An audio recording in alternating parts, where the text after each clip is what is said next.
Ako si Andrea, operator ng Espiritu Sora. Naggamit ito na 3 araw na may total 38 meters.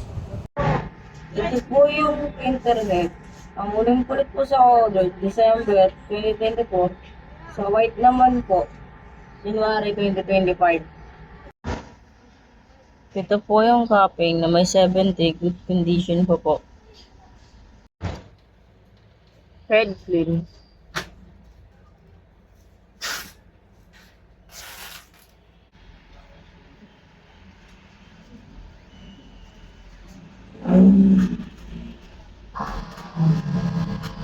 Punasan ng damper after a head clean. Nozzle check. Diretso mo na, boy.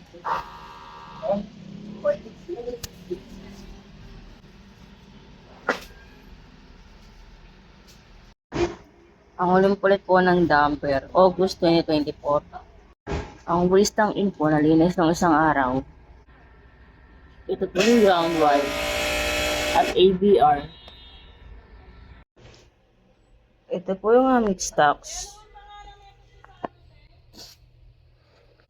Ito po yung colored solution. At ito naman po yung powder. Sa showbus, nagsusumo ko ng 1 word. Ito po yung output. At daily checklist.